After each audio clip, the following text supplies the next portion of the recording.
Servus YouTube, was geht ab? Willkommen zurück zu einem weiteren Video. Heute machen wir mal was ganz Besonderes. Heute geht es um Monster per se als Monstergruppe. Das heißt, wir gucken uns heute mal immer eine Monsterfamilie an und ich werde euch sagen, wie man die am besten auf der optimalsten bauen sollte oder kann. Und werden jetzt einfach mal mit der Söldnermutter anfangen, weil die viele mittlerweile haben und viele wollen natürlich auch wissen, wie baut man die Söldnermütter in allen Formen. Ähm, Wir fangen einfach ganz normal an mit Söldnermutter Wasser. Wir werden jetzt in den nächsten Wochen immer wieder neue reinhauen und neue Videos dazu machen. Falls ihr irgendwie bestimmte Monster haben wollt, die ihr wissen wollt, jo, wie baut man die, wie baut man den, schreibt es einfach in die Kommentare. Wir gucken, also ich priorisiere dann lieber die Elemons, die ihr gerne haben möchtet, als dass ich jetzt einfach irgendwelche willkürlichen Elemons picke und dann sage, jo, die baut man so und so. Könnt ihr gerne reinschreiben. Ansonsten könnt ihr unten bei der Balken, könnt ihr über Timesteps einfach drüber gucken, welches Elemon ihr natürlich haben wollt von der Monstergruppe. Das könnt ihr dann selber einfach draufklicken und vorspulen. So, wir fangen auf jeden Fall mit der Wassersöldnermutter an. Diese Wassersöldnermutter ist ja einen Dev-Unit, Tank-Dev-Unit. Wird wahrscheinlich, wenn das Video rauskommt, noch nicht genervt werden, aber kann sein, dass es in den nächsten Tagen genervt werden wird. Seid nur schon mal darauf gefasst. Äh, Ich persönlich finde sie zu stark. Sie macht sehr, sehr viel Schaden. Wirklich sehr abnormal sehr viel Schaden. Also sie kann locker über 36.000 bis 40.000 Schaden machen mit ihrem Skill, ohne dass man halt natürlich was machen kann dagegen. Nur als Info. Viele wissen ja, man spielt sie mit dem Baumbären oder zumindest etwas, was genauso wie der Bär funktioniert, der direkt, wenn er das Game anfängt, also der Kampf anfängt, dass er direkt in einen Schlafmodus oder einen Unfähigkeitsmodus geht, wie Stun oder sonst was, aber es sind momentan, glaube ich, nur der Bär, der das kann.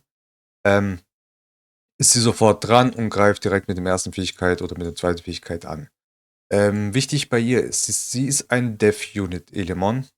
Bedeutet, sie skaliert natürlich mit Verteidigung. In dem Fall halt mehr mit Verteidigung als mit Angriff. Da ihr Base Verteidigung einen Ticken höher ist als ihr Angriff, ist natürlich auch sowieso besser auf Verteidigung zu bauen. Man sieht auch hier 300% und Angriff nur 100%. Beim ersten Angriff sieht man es auch 60% auf Normalangriff, Verteidigung 220%. Deswegen also baut sie auf Verteidigung. Nur mal kurz als Info. Was ich euch empfehlen kann, ist natürlich die passive sagt ja, ähm, dass ihre Crit oder dass ihr Crit-Schaden ihren Effektwiderstand entspricht. Bedeutet, je mehr Resistance ihr habt, desto mehr Crit-Damage habt ihr auf ihr. Das heißt, wenn ihr zum Beispiel 100, sagen wir mal 150% Crit-Damage auf ihr habt und 150% Resistance auf ihr habt, habt ihr 300% Crit-Damage. Weil ihr kriegt die 550% nochmal von dem Resistance auch noch drauf. Deswegen versucht sie so gut es geht, so hoch es geht, auf Resistance zu bauen, um natürlich den meisten Crit-Damage rauszuholen. Was ich euch empfehlen kann, ist zweiter Slot Verteidigung, dritter Slot Crit Damage, vierter Slot Resistance und dann in den Subsets auf Crit Rate, Verteidigung, Resistance zu bauen. Das ist so Prio Nummer 1. Wenn ihr natürlich nicht genug Crit Rate bekommt, also ihr solltet gucken, vielleicht so 70, 85, also 85 sollte vielleicht ungefähr hinkommen mit Crit Rate. Wenn ihr die 85 nicht hinbekommt, oder nicht die 80 oder 75% hinbekommt, dann würde ich sie auf Slot 4 auf Crit Rate bauen. Dann verzichtet ihr zwar auf Crit Damage ein bisschen, aber ihr habt zumindest den Resistance Crit Damage ja noch drauf. Das heißt, wenn ihr dann 150 Resistance habt, habt ihr trotzdem 150% Crit Damage zusätzlich drauf. Nur als Info. Set-mäßig würde ich euch die Hinterhalt-Set-Teile empfehlen. Die ignorieren 25% der Verteidigung des Gegners. Damit könnt ihr so viel Schaden raushauen, das ist nicht mehr normal. Ich glaube, die Hinterhalt-Bauteile bekommt ihr aus Anonymous, wenn ich mich nicht täusche. Ansonsten, wenn ihr natürlich noch nicht drankommt, ist ja auch völlig klar, im Early Game vielleicht auch sowieso nicht, könnt ihr sie natürlich auch ganz normal auf Crit, also auf tödlich bauen, mit also Fokus auf Crit Damage Resistance. Ihr könnt sie auf Heilung bauen, auf Leben bauen, dass sie mehr HP hat. Ihr könnt sie auf Wächter bauen, dass sie mehr Death bekommt.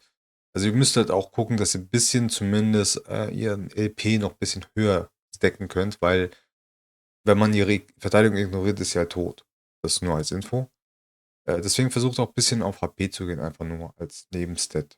Aber ansonsten würde ich euch wirklich, empfehlen, Hinterhalt-Bauteile zu benutzen. Ihr könnt sie natürlich auch auf, Betäubung spielen, also auf Schlagen, weil die greift ja direkt am Anfang an. Ich meine, sie kann mit dem ersten Fähigkeit betäuben, sie kann mit dem zweiten Attack, Verhöhnung, aber ihr könnt trotzdem bauen, wenn ihr möchtet oder wenn ihr die Bauteile habt. Ansonsten ist es auch nicht schlimm, wenn ihr gar kein Set habt. Versucht nur ungefähr auf die Stats zu kommen, dann packt halt gar kein Set drauf, außer vielleicht tödlich halt. Ähm, ansonsten als Offset zum Hinterhalt würde ich euch zum Beispiel Resistance-Bauteile empfehlen. Die könnt ihr sehr gut dazu benutzen, weil ihr dann nochmal passiv für das Set ja nochmal, glaube 20% Resistance bekommt. Irgendwie sowas. Und werdet auf jeden Fall sehr, sehr viel Schaden damit ihr raushauen. Also es ist nicht schwer, mit ihr über 30.000 Damage zu machen mit dem Hinterhalt-Bauteil-Set. Das ist einfach krass. Einfach nur krass. So, dann kommen wir zu der Söldnermutter in Feuer. Söldnermutter Feuer ist ein bisschen anders gebaut. Was heißt anders? Ich meine, sie ist auch ein Death-Unit-Element. Sie skaliert mit Verteidigung mehr als mit Attack. Ihr könnt ihr zwar ein bisschen Attack geben, aber Hauptmerkmal liegt natürlich bei Verteidigung. Baut sie genauso wie diese andere Wasserseltene-Mutter einfach auf Resistance, Verteidigung und HP. Ihr braucht nicht viel Crit Damage, ihr braucht nicht viel Crit Rate. Das Wichtige ist, baut sie tanky, so gut es geht. Bedeutet wirklich Verteidigung, ich weiß nicht, 1500 plus HP, mehr als 10.000 HP vielleicht, wenn es gut läuft. Resistance versucht wirklich über die 100% Resistance zu kommen, weil Resistance ist hier nicht wie in Summoners oder in anderen Spielen. Hier ist kein Cap bei Resistance und bei Accuracy. Das heißt, wenn ihr 200% Resistance habt, dann habt ihr 200% Resistance. Wenn der Gegner nur 100% Accuracy hat, dann habt ihr 100% Resistance. Nur als Info. Also es gibt hier keine Cap. Das wird immer nur abgezogen. Also Resistance minus Accuracy und das ist der Widerstand, den euer Element hat. Also wenn ihr dann im Minusbereich seid, dann habt ihr halt gar keine Resistance, dann trifft der halt trotzdem so nach dem Motto. Aber nur, dass ihr Bescheid wisst. Also versucht so viel Resistance, viel Verteidigung und so weiter drauf zu bekommen. Bei ihr würde ich euch noch empfehlen, ihr könnt auf Betäubung spielen, weil sie hat, wie man hier sieht, darüber hinaus erhöht bei jedem Angriff deine Verteidigung 40% und Konterschuss um 5% bis zu 5-mal stapelbar. Das heißt, sie hat irgendwann eine Chance von 25% auf Countern, was halt sehr, sehr gut ist. Dadurch könnt ihr halt die Chance erhöhen, die Elements zu betäuben. Deswegen würde ich es auf Betäubung spielen. Als zweites Set könnt ihr nehmen, was ihr wollt. Das ist egal. Ihr könnt auf Crit Rate gehen, wenn ihr sagt, okay, wir noch ein bisschen Schaden raushauen. Ihr könnt auf Leben gehen, ihr könnt auf Wächter gehen. Ihr könnt auf Korrupt gehen, um die HP noch ein bisschen zu zerstören. Ihr könnt auf Wille gehen, Immunität drauf zu packen, ne? Also Eifer, nicht Wille, Eifer. Ähm, genau, also oder Rache könnt ihr natürlich auch nehmen. Also nochmal die Chance zu erhöhen, nochmal mehr Gegenangriff zu bekommen. Ist auch völlig fein. Könnt ihr dann selber entscheiden. Aber wichtig ist, Verteidigung, Angriff, Speed ist jetzt nicht so wichtig, aber ihr könnt halt gucken, dass ihr in den Subsets ein bisschen Speed reinbekommt, dass sie nicht zu langsam ist. Also wenn sie auch so 60, 70 Speed hat, ist auch völlig fein. Wäre cool, aber ansonsten ist es halb so wild. Achtet lieber darauf, dass ihr die Verteidigung und auf den LP ein bisschen achtet und Resistance natürlich, damit sie nicht provoked wird, damit sie nicht eine Unvergessenheit bekommt und. Der Schaden an sich ist halt jetzt nicht so wichtig. Sie ist einfach eigentlich nur ein Tank, der stehen soll und vor allem in Verteidigung stehen soll und ja, das dazu. So, kommen wir zur Söldnermutter Baum. Baum ist mittlerweile kommt immer mehr. Also sie wird immer mehr gespielt von den Leuten. Bei ihr ist etwas Besonderes. Sie hat ja die Möglichkeit, wie man hier sieht, 20% des erlittenen Schadens durch andere Verbündete zu teilen. Bedeutet, sie kriegt den Schaden von den der Verbündete bekommt, 20% selber. Hier steht auch, der erhaltene Schaden wird um 100% deiner Verteidigung reduziert. Dieser Satz ist ein bisschen komisch, weil manchmal habe ich das Gefühl, dass wenn ich jemanden angreife und sie den Schaden abbekommen würde, steht einfach null dran. Dann bin ich mir immer nie ganz sicher, ob das jetzt die Verteidigung abgezogen wird als Schaden. Das heißt, wenn sie jetzt 3000 Verteidigung hat, dann kriegt sie 3000 Schaden weniger. Oder ist es einfach nur im prozentualen Bereich? Aber ich denke mal, das wird einfach die die komplette Verteidigung damit berücksichtigt werden. Das heißt, wenn ihr im Gesamten 3000 Verteidigung habt, macht der Gegner einfach 3000 Schaden weniger bei euch. Was jetzt nicht viel ist eigentlich, aber gegen Support-Units oder so, gegen kleinere Units ist es halt natürlich kein Problem, weil ihr habt dann auch noch natürlich in den meisten Fällen irgendwo noch ein Schild mit dabei, was halt auch noch abzieht und so weiter und so fort. Deswegen ist es schon nicht schlecht an sich. Bei ihr würde ich auf jeden Fall euch empfehlen.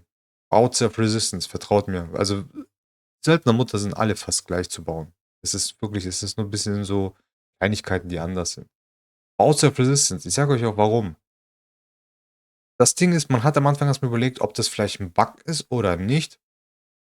Aber hier steht ja, teilt 20% des erlittenen Schadens durch andere Verbündete, zählt aber nicht nur für den Schaden, es zählt anscheinend auch für die Debuffs.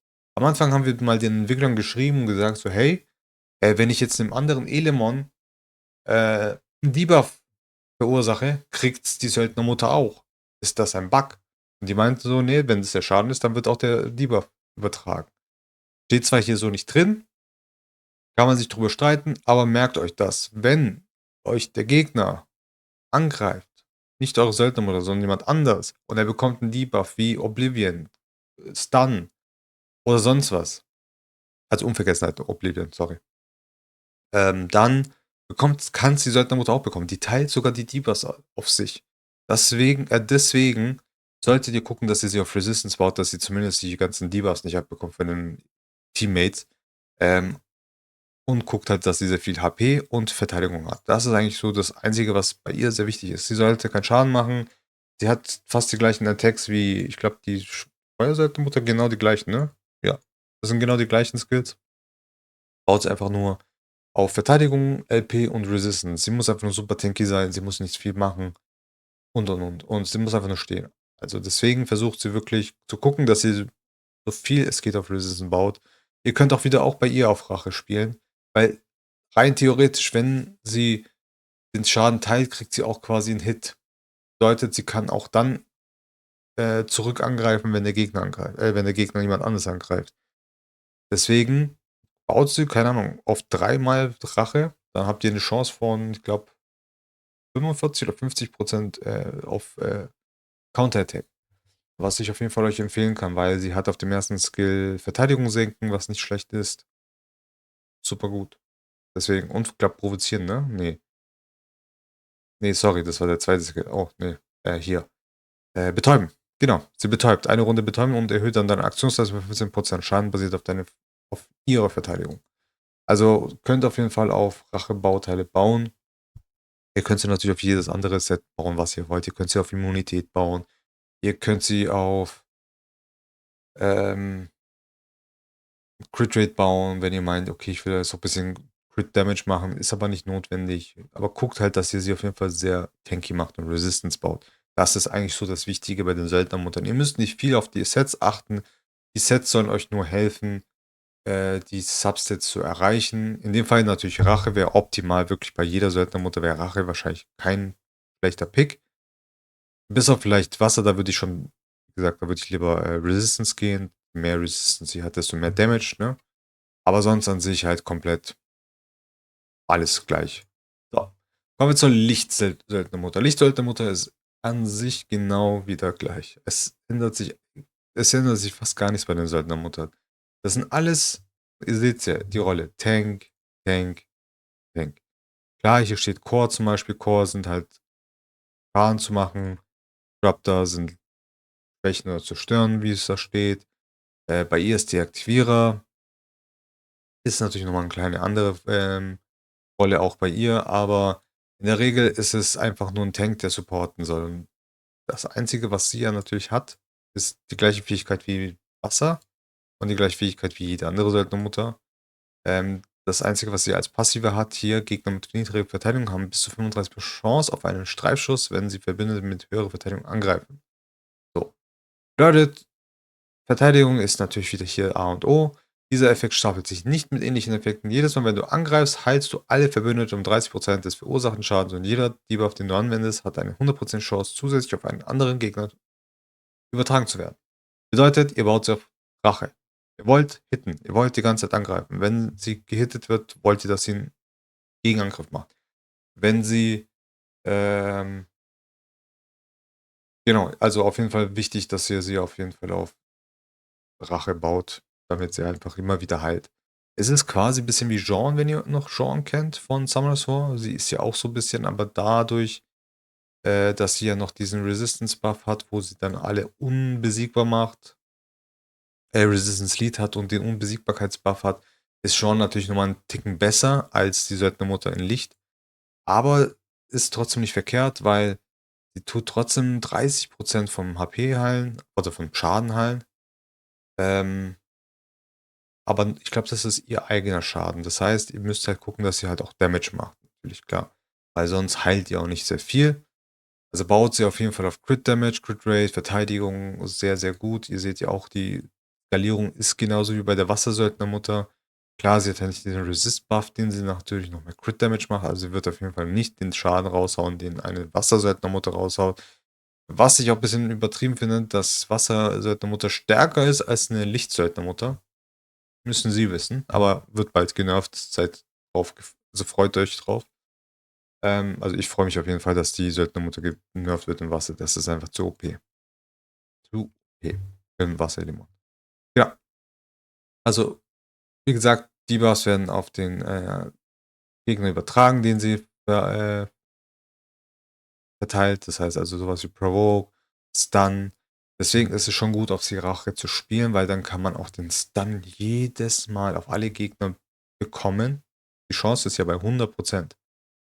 Das heißt also, so wie ich das mitbekommen habe, ist die Chance hier nicht abhängig von der Resistance oder von der Accuracy.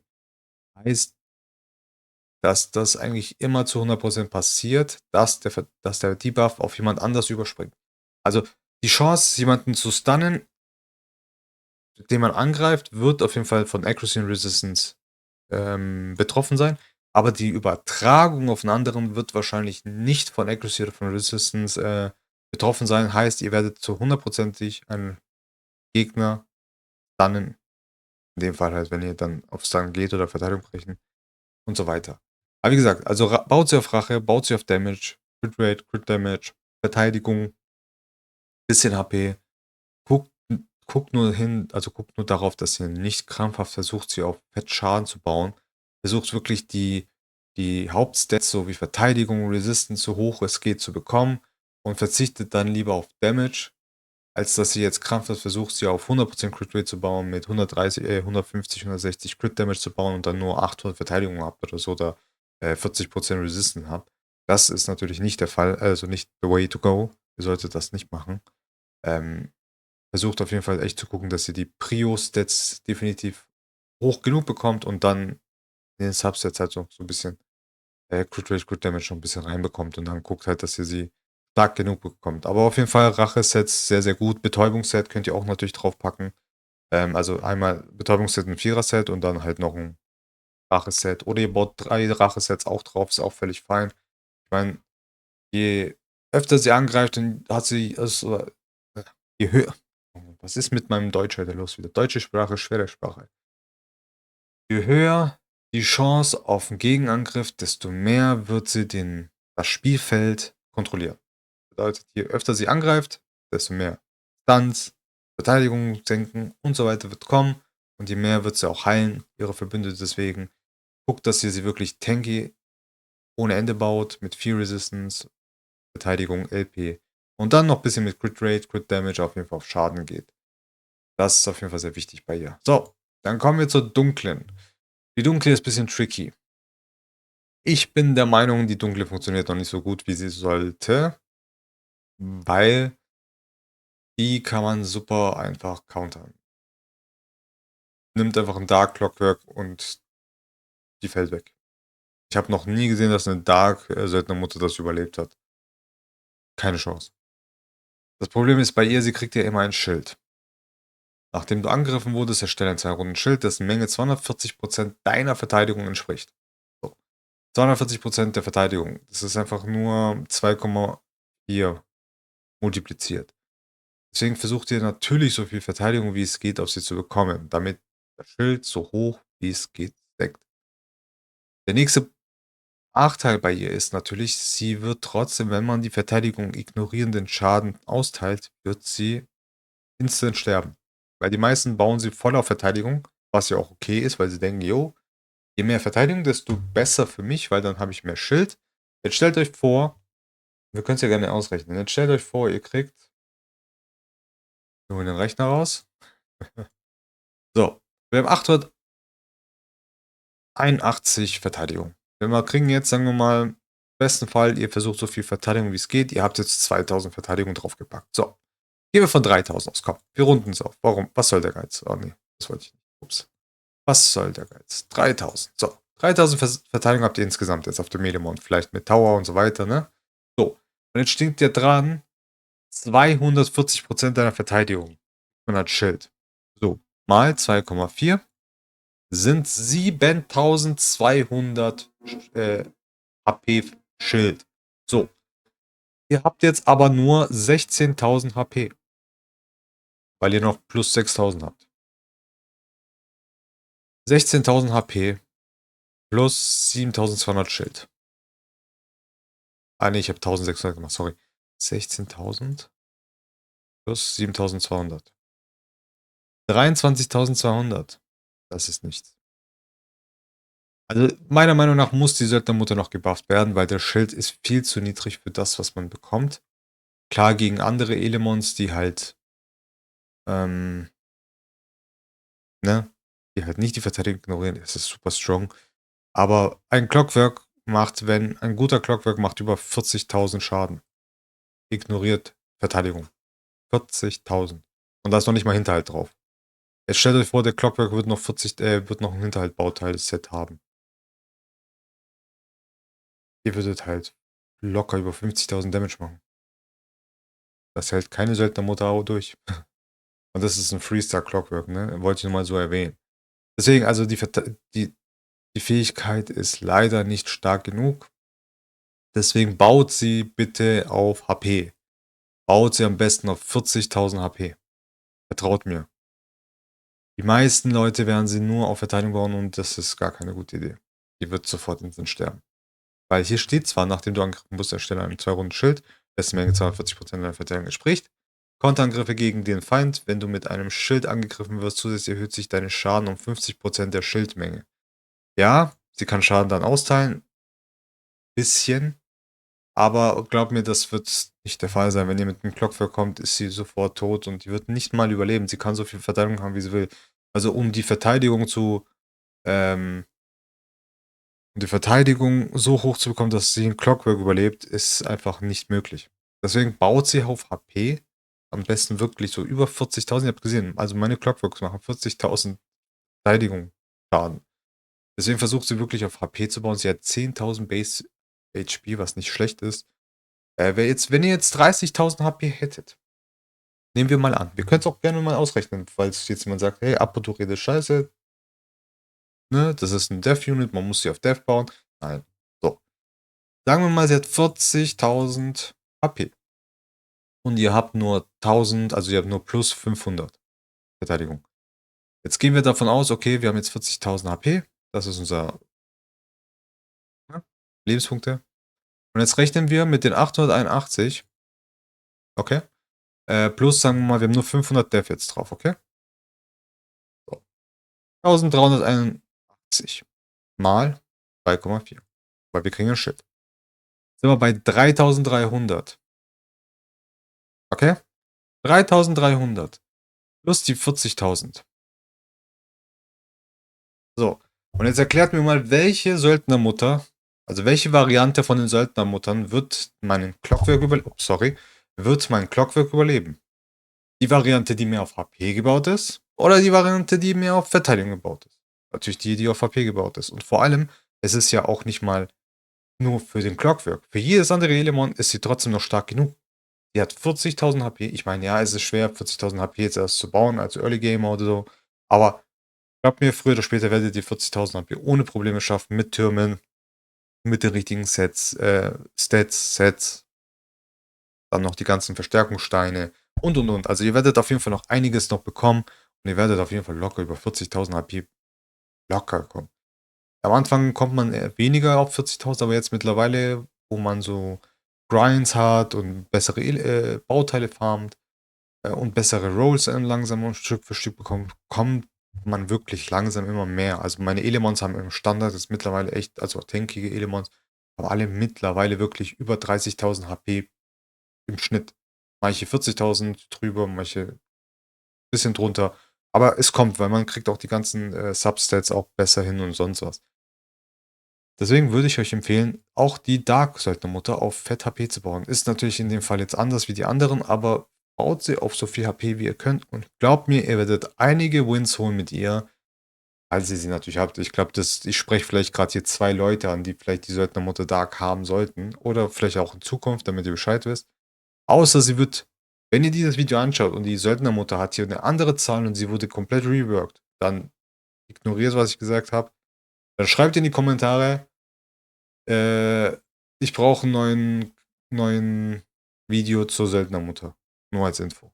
Weil momentan, Stand heute, ist sie nicht genervt worden, nicht gebufft worden, nichts. So ist sie momentan eine Base-Skill.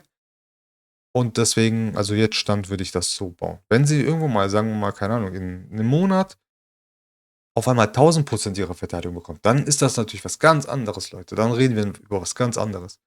Dann wird sie natürlich noch mal komplett anders gebaut. Aber im momentanen Stand jetzt, so wie sie gebaut werden sollte, sehr, sehr viel HP. Ähm, ich bin nicht so der Meinung, dass sie auf Crit Rate Anführer braucht. Das ist halt, naja, muss man wissen. Müssen die Entwickler wissen. Wird sich bestimmt nochmal ändern am Leader Skill. Aber Stand jetzt würde ich sagen, baut sie auf HP mit auch, könnt sie auch auf Rache bauen. Ihr könnt sie auf Heilsets bauen. Ihr könnt sie auf Unsterblich bauen, dass sie wiederbelebt wird. Könnt ihr alles benutzen. Das ist alles gar kein Problem. Ähm, versucht wirklich nur auf die Stats zu kommen, weil wirklich Prio Nummer 1 ist immer Stats. Stats for Sets. Merkt euch diesen Satz. Stats sind immer wichtiger als irgendwelche Sets zu haben. Vergisst das nicht. Wenn ihr irgendwelche bestimmte Sets haben wollt und ihr habt 10.000 HP oder 1.000 Verteidigung weniger oder keine Crit Rate drauf, dann lasst die Sets weg. Ganz einfach. Sets sind nur dann gut, wenn ihr auch die jeweiligen Stats bekommt. Also die Werte bekommt. Merkt euch das auf jeden Fall. Werte sind immer wichtiger als die Set-Bonis. Punkt Nummer 1. Außer unsterblich, wenn ihr da 5000 HP weniger habt, ist das fein, aber goldene Regel, Stats before Stats. Stats before Sets, so. Genau. Das soll es auf jeden Fall gewesen sein. Ich hoffe, ich konnte dem einen oder anderen helfen. Ich habe jetzt wieder zu viel gelabert. Es ist wieder viel zu lang geworden. Holy moly, aber gut, dann ist es halt heute so. Schön war's. Bedanke mich auf jeden Fall fürs Zusehen. Lasst gerne einen Daumen da, Like da, Abo da. Ihr wisst, ihr kennt die Masche. Wir sehen uns im nächsten Video. Bis dann.